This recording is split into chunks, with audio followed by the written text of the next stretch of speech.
Welcome to beyond thought. मैं रेवती रमन देवांगन स्वागत करता हूं आप सभी का आज के इस वीडियो पे, जहां पे हम लोग बात करने वाले हैं प्रीलिम्स टेस्ट सीरीज़ की।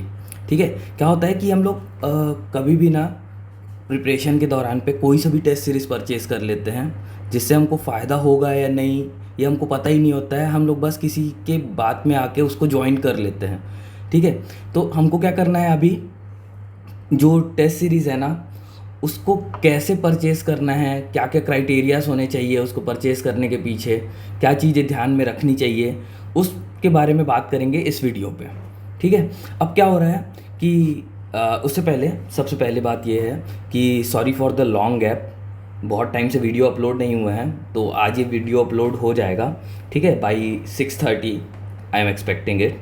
ठीक है, तो क्या होगा कि हम लोग इस पे देखेंगे कि टेस्ट सीरीज़ में क्या क्या चीज़ें होनी चाहिए जो हमको हमारे प्रिपरेशन को बूस्टअप करने में क्या करेगा, हेल्प करेगा। क्लियर है, याद रहेगा? ठीक है, तो चलिए शुरू करते हैं एक एक करके कि क्या क्या क्राइटेरिया होनी चाहिए। ठीक है, अब क्या है कि जो हमारा एक्सपेक्टेड डेट है प्रीलिम्स का वो कब है, 16 फेब। ये हम लोग एक्सपेक्ट करके चल रहे हैं कि 16 फरवरी को हमारा प्रीलिम्स का एग्ज़ाम जो होना है वो होगा। ठीक है, इसके लिए अगर हम लोग देखें तो एग्जैक्टली अप्रॉक्सीमेटली जो है 4 महीने का टाइम बचा हुआ है, अगर आज से काउंट करें तो। ठीक, ऐसे में हमको जो अपना प्रिपरेशन है उसको बूस्टअप करना ज़रूरी है। ठीक है, आप लोगों ने हमारा 6 मंथ स्ट्रेटेजी वाला जो वीडियो है वो देखा होगा। उसमें मैंने बोला था कि नवंबर से हमको क्या करना है, प्रीलिम्स का टेस्ट सीरीज़ ज्वाइन कर लेना है, और इस प्रीलिम्स के टेस्ट सीरीज़ के थ्रू ही हमारे प्रिपरेशन को क्या करना है, बढ़ाना है। जब तक आप क्वेश्चन सॉल्व नहीं करोगे ना तब तक आपको समझ में नहीं आएगा कि क्या क्या चीज़ें हैं जो आपको ध्यान में रखनी है। ठीक है, तो अब क्या है कि प्रीलिम्स का जो टेस्ट सीरीज़ आप परचेज़ करोगे ना, कि कौन सा टेस्ट सीरीज़ आपको परचेज़ करना है, उसके पीछे कुछ क्राइटेरियाज हैं जो मैं अपने प्रिपरेशन के दौरान पे ना क्या करता था, यूटिलाइज करता था उसको, उन पॉइंट्स को ध्यान रखता था कि मेरे कौन कौन से पॉइंट्स जो हैं वो उस पर काम आ जाए। ठीक है, तो पहला क्राइटेरिया क्या होता था, कॉम्प्रिहेंसिव कवरेज। जो वो सिलेबस है उसका पूरी तरह से कवर करे, सब्जेक्ट वाइज कवर करे, सेक्शनल वाइज कवर करे, टॉपिक वाइज कवर करे, है ना। ऐसा अगर कोई टेस्ट सीरीज़ मिलता था तभी मैं उसको परचेज करता था। ठीक है, पहला क्राइटेरिया मेरे लिए ये था। दूसरा क्राइटेरिया उस पर होता था कि क्वालिटी ऑफ क्वेश्चंस कैसे प्रोवाइड कर रहे हैं वो लोग। अगर वो लोग सिर्फ वन लाइनर अगर क्वेश्चन प्रोवाइड करते थे तो वो मेरे काम का नहीं है एज अ टेस्ट सीरीज़। जब तक आप मल्टीपल चॉइस क्वेश्चन को सॉल्व नहीं करोगे ना तो आपका जो नॉलेज बेस है वो एक्सपांड नहीं होगा। अगर वन लाइनर क्वेश्चन आप सॉल्व करते रहे ना तो नेवर माइंड कि आपको सिर्फ उसका नॉलेज बढ़ता जाएगा। ठीक है, वो क्वेश्चन को आप सॉल्व कर लोगे तो आपको कॉन्फिडेंस आएगा, लेकिन आपको जो एडिशनल इन्फॉर्मेशन चाहिए होगा ना वो तभी मिलेगा जब आप मल्टीपल चॉइस क्वेश्चन पे जाओगे। ठीक है, वो कोड वाले क्वेश्चन होंगे उस पे जाओगे, तब आपको पता चलेगा कि आपका एडिशनल इन्फॉर्मेशन कितना हो सकता है, आप कितने सारे फैक्ट्स और एक्स्ट्रा याद कर सकते हो। ठीक है, इसके अलावा तीसरा जो क्राइटेरिया था मेरे पास वो था करंट अफेयर्स को इंटीग्रेट करना। जैसे कि कुछ पेपर्स होते हैं जिसमें सिर्फ स्टैटिक ही पूछते जाते हैं, उसमें करंट अफेयर्स का कोई रेलेवेंस ही नहीं होता है। ऐसे टेस्ट सीरीज़ को मैं अवॉइड करता था। मैं देखता था कि कुछ टेस्ट सीरीज़ होंगे जिसमें जो करंट में जो इवेंट चल रहा है उसको स्टैटिक पोर्शन से कैसे जोड़ के वो लोग क्वेश्चन फ्रेम कर सकते हैं, वो मेरे लिए एडवांटेजियस होता था। इस वजह से मैं करंट अफेयर्स का जो इंटीग्रेटेड टेस्ट सीरीज़ होता था ना वो परचेज करने का ट्राई करता हूँ। ठीक है, चौथा क्राइटेरिया क्या होता था, इन सब के बावजूद अगर वो लोग मुझे डिटेल्ड एक्सप्लेनेशन दे रहे हैं, या तो वो वीडियो क्लासेस के थ्रू हो या फिर वो रिटर्न फॉर्मेट में हो, तब मैं उसको क्या करता था, परचेज करने का ट्राई करता था। इसके अलावा अब डिटेल्ड एक्सप्लेनेशन का मुझे सोर्स भी पता होना चाहिए कि कौन से सोर्स से बना रहे हैं। अगर वो सोर्स ऑथेंटिक रहेगा तब तो मेरे काम का है, अदरवाइज़ कोई सा भी सोर्स अगर उन्होंने पॉइंट आउट कर दिया है और उसकी ऑथेंटिसिटी गवर्नमेंट के साइड पे नहीं है तो हमको प्रॉब्लम क्रिएट हो सकता है। इस वजह से जो एक्सप्लेनेशन है उसका सोर्स भी इंडिकेट करे। जब मैं पेपर फ्रेम कर रहा था एक कोचिंग इंस्टीट्यूट में, मैं ट्राई करता था कि वो जो सोर्सेज है ना वो आपको एग्जैक्ट दिया जाए, लाइक कि एनसीईआरटी से है क्या, अगर एनसीईआरटी से है तो कौन से क्लास के कौन से बुक के कौन से पेज से निकाला हुआ है। ठीक है, वो मैं ट्राई करता था कि ऐड करने का। ठीक है, तो ऐसा हो सकता है कि आप इन एक्सप्लेनेशंस के थ्रू भी अपना जो नॉलेज है उसको एक्सपांड कर सकते हो। आपको पता भी चलेगा कि कौन सा ऑथेंटिक बुक है हमारे लिए और कौन सा ऑथेंटिक बुक नहीं है, ठीक है। इसके अलावा अब पोस्ट टेस्ट सपोर्ट। अब इसके बाद क्या होगा कि आपने टेस्ट दे दिया, आपने टेस्ट में परफॉर्म किया, जैसे भी परफॉर्म किया, आपका मार्क्स अच्छा आया, आपका मार्क्स बुरा आया, डजेंट मैटर, ठीक है। अगर कोचिंग इंस्टीट्यूट जहाँ से आप टेस्ट सीरीज़ परचेज़ किए हैं, अगर वो आपके जो परफॉर्मेंस है उसको एनालाइज करके आपको सपोर्ट प्रोवाइड करते हैं, लाइक कि अगर आपका जो फैक्चुअल कंटेंट है वो कम हो रहा है ना, आप फैक्ट ठीक से याद नहीं कर पा रहे हो, तो उसको याद करने के लिए कुछ माइंड मैप दे दिए, है ना, या फिर नोट्स दे दिए, या फिर आपके जो कुछ पर्टिकुलर फैक्चुअल या फिर एनालिटिकल क्वेश्चंस हैं जिसमें आप स्टक कर जा रहे हो, वहाँ पे आप रुक जा रहे हो, तो उनको समझाने के लिए ट्राई करें। That is post test support. Clear है? अगर ये सारी चीज़ें प्रोवाइड कर रहे हैं तब ये आपके लिए बेहतर होगा, ठीक है, ये टेस्ट सीरीज़ आपके लिए बेहतर होगा। अब उसके अलावा फ्रीक्वेंसी ऑफ टेस्ट, ऐसा टेस्ट परचेज नहीं करना है जो ना रेगुलर बेसिस पे, मतलब क्या बोलना चाहिए, डेली बेसिस पे टेस्ट ले। मतलब मान के चलो अभी 120 दिन बचे तो आप 120 के 120 दिन जाके टेस्ट दे रहे हो। ऐसा टेस्ट अगर आप परचेज करोगे तो आपको प्रॉब्लम क्रिएट हो सकता है। क्यों? क्योंकि अगर आप डेली टेस्ट देते गए तो क्या होगा कि आपको मोटिवेशन नहीं आएगा, आपका रिवीजन में प्रॉब्लम होगा। इसलिए एक रेगुलर बेसिस में, है ना, वीकली या फिर 2 डेज़ अ वीक वाला टेस्ट सीरीज़ हो, ऐसा परचेज करो जिसकी फ्रिक्वेंसी भले ही एट लास्ट में जब एग्ज़ाम अप्रोच करे तब डेली बेसिस पे हो तो कोई प्रॉब्लम नहीं है, ठीक है। तो सर्च कीजिएगा कि जो फ्रिक्वेंसी है ना टेस्ट का वो आपके स्टडी प्लान के हिसाब से क्या हो, सिंकअप हो, ठीक। इसके अलावा जो 7th क्राइटेरिया था वो है परफॉर्मेंस एनालिटिक्स। मतलब क्या है कि आप जो टेस्ट में परफॉर्म कर रहे हो वो कैसे परफॉर्म कर रहे हो, इसके बारे में एक इंडेक्स प्रोवाइड करे आपको वो बताए कि आप कहाँ पे खड़े हुए हो दूसरे एस्पायरेंट्स जो और टेस्ट दे रहे हैं उनके कंपैरिजन में। क्लियर है? याद रहेगा? ये मेन 7 क्राइटेरियाज हैं जिसको आपको फोकस में रखना है, ध्यान पे रखना है। लेकिन इसके अलावा 3 क्राइटेरियाज और है जो कि सेकेंडरी क्राइटेरिया है, ये प्राइमरी है। जो 7 दिया है मैंने अभी आपको, ये प्राइमरी क्राइटेरिया है। इसके अलावा 3 क्राइटेरियाज और हैं, जैसे कि फ्लेक्सिबिलिटी प्रोवाइड करे या फिर कन्वीनियंट हो आपके लिए, सुविधा आपको प्रोवाइड करे। फ्लेक्सिबिलिटी लाइक ऑनलाइन ऑफलाइन क्या दोनों का ऑप्शन दे रहा है। कहीं आप उस टाइम पे सिमुलेशन के लिए, मतलब आपको टेस्ट करना है कि एक्चुअल एग्ज़ाम प्रेशर कैसा होगा, तो वो आप ऑफलाइन जाके दे सकते हैं, ठीक है।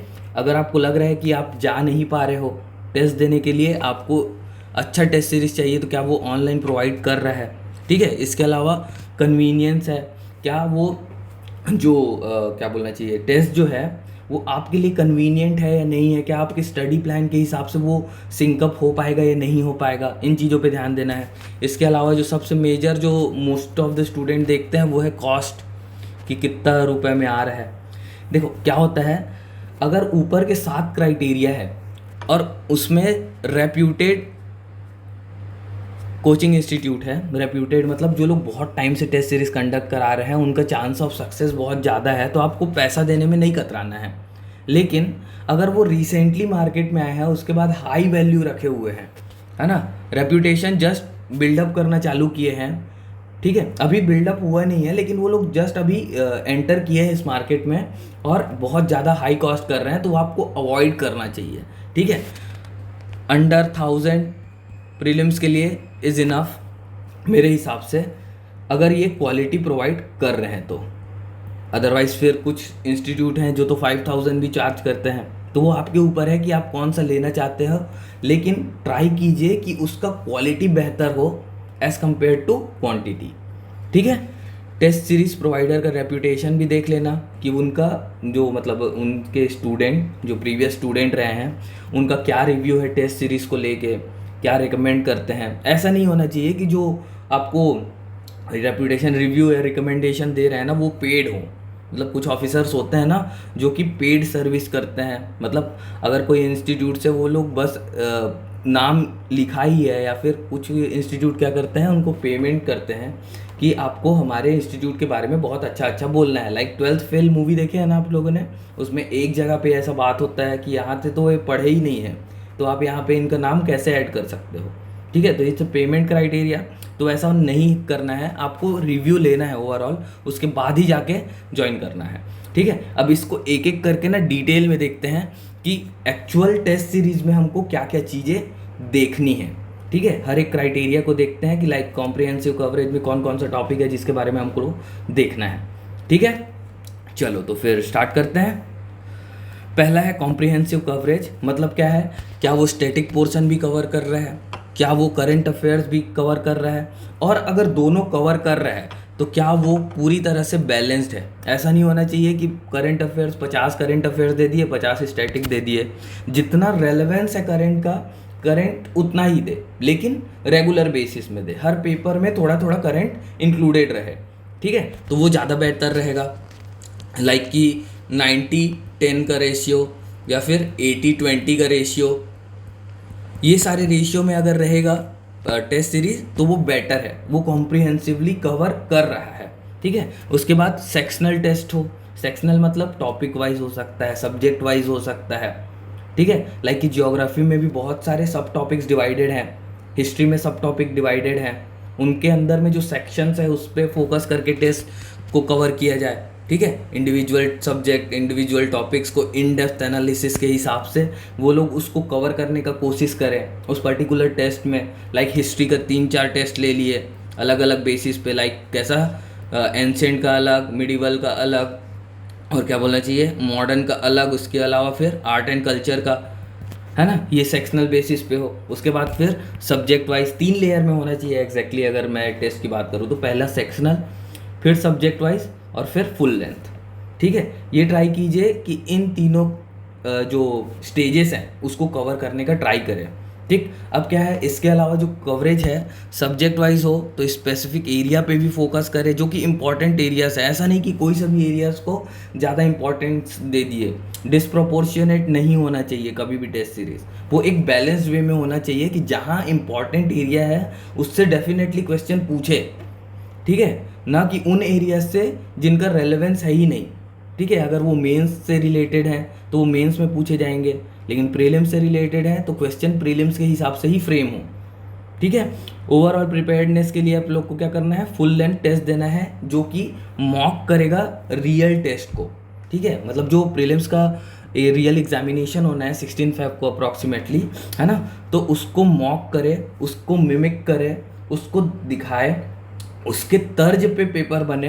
That would be a good test series. Clear है, याद रहेगा। पहला टॉपिक कंप्लीट हो गया, दैट इज कॉम्प्रिहेंसिव कवरेज। दूसरा अब है क्वालिटी ऑफ क्वेश्चन, क्या क्या क्वालिटी होना चाहिए। पहली बात तो कि सिलेबस से वो जुड़ा हुआ होना चाहिए, ऐसा नहीं कि सिलेबस से बाहर कुछ भी पूछ रहा है। ठीक है, और सिलेबस जो है प्रीलिम्स का डिफाइंड नहीं होता है, लेकिन जो जीएस सब्जेक्ट्स, जीके और करंट अफेयर्स, इन तीनों चीज़ों से मिलके बना होता है। हमारे में इंटरनेशनल वाला क्राइटेरिया अभी तक इंक्लूड हुआ नहीं है ना सिलेबस में मेंस के, तो हम लोग ट्राई करेंगे कि इसको उतना ज़्यादा फोकस ना करें, करेंगे फोकस लेकिन उतना ज़्यादा फोकस ना करें कि हमारा जो मेन टॉपिक है वो क्या हो, मिस आउट हो। क्लियर है, याद रहेगा।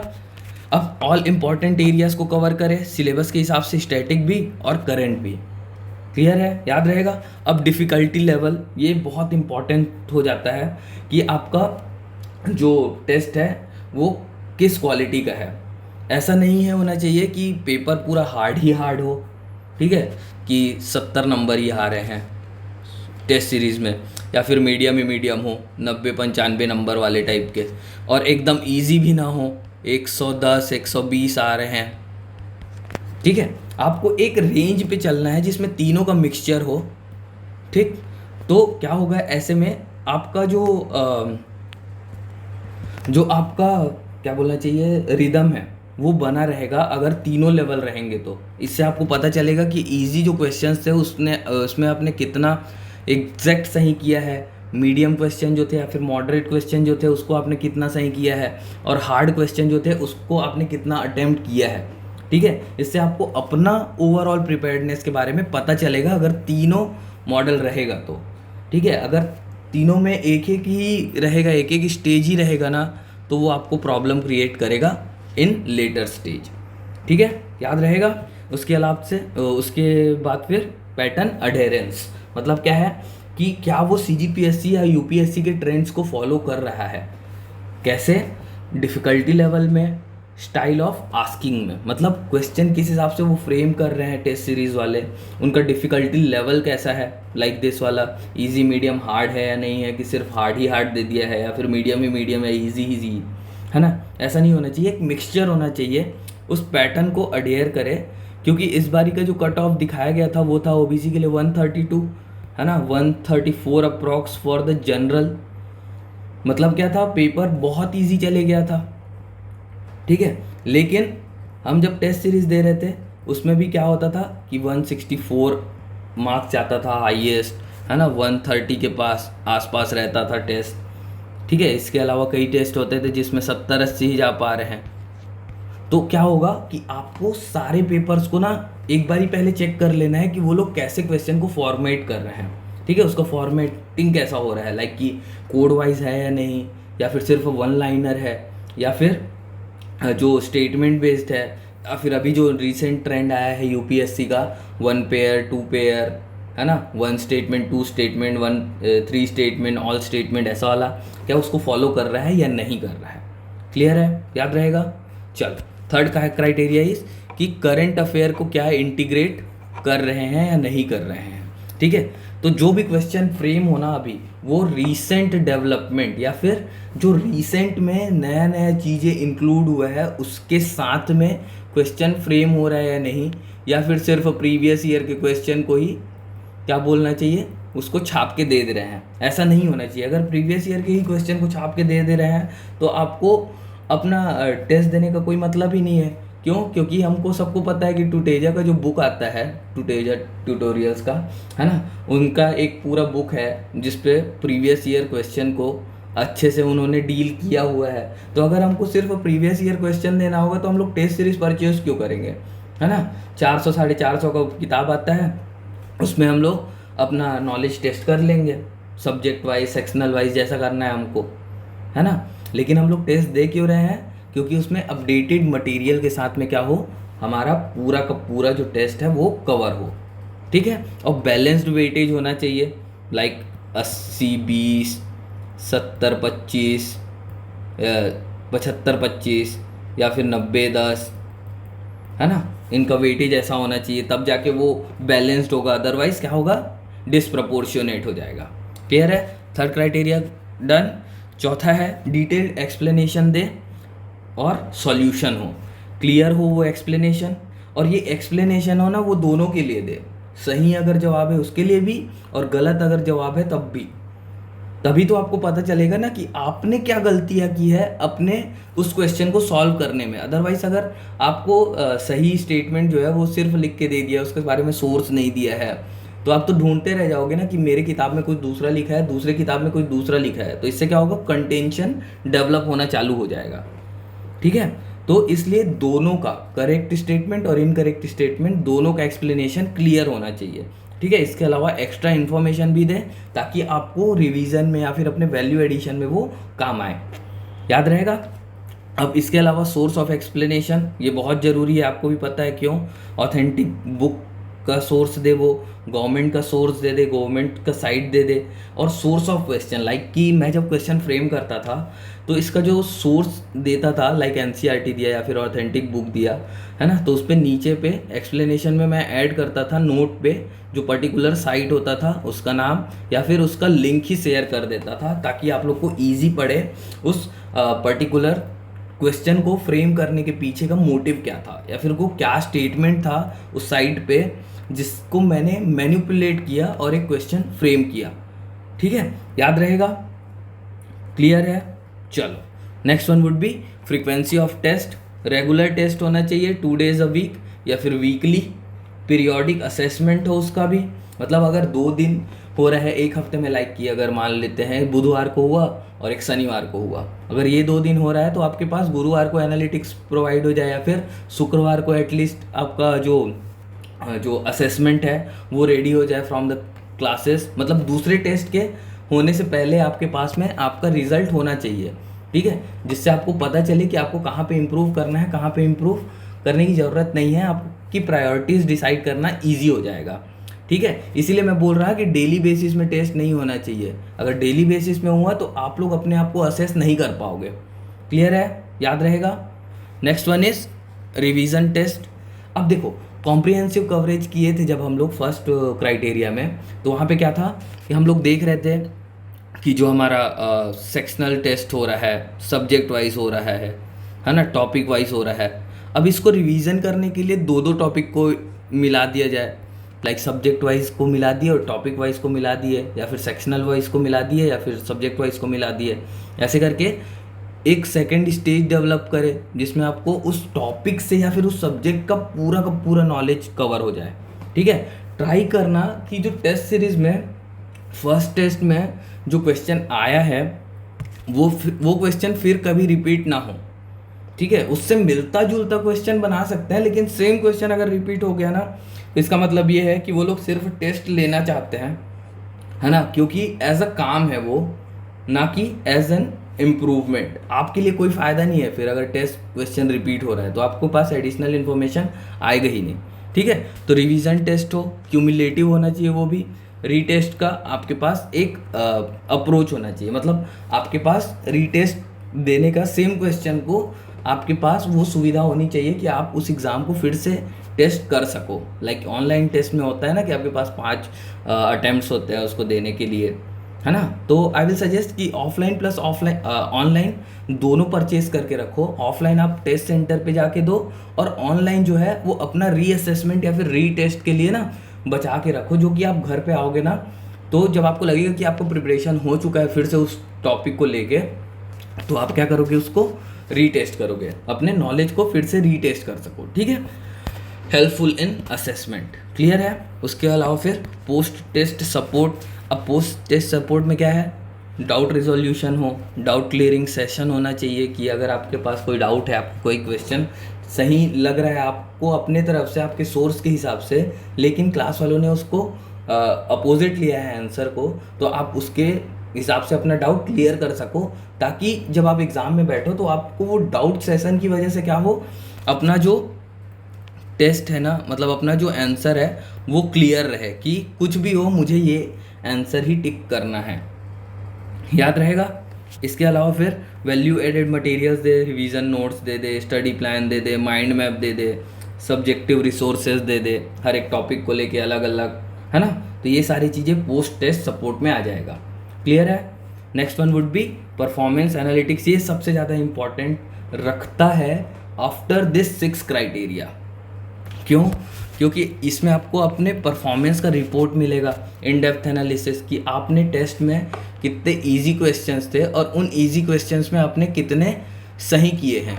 ठीक है, या फिर मॉडरेट क्वेश्चंस कितने थे, उन मॉडरेट क्वेश्चंस में आपने कितने सही किए हैं, कितने हार्ड क्वेश्चन थे उसमें आपने कितने सही किए हैं। और वहीं पे एक कंपैरिजन टेबल मिलता है, किससे, जो टॉपर रहता है एग्ज़ाम के उससे, कि उनने इजी क्वेश्चन कितने सही किए हैं, मॉडरेट उन्होंने कितने सही किए हैं, हार्ड उन्होंने कितने सही किए हैं।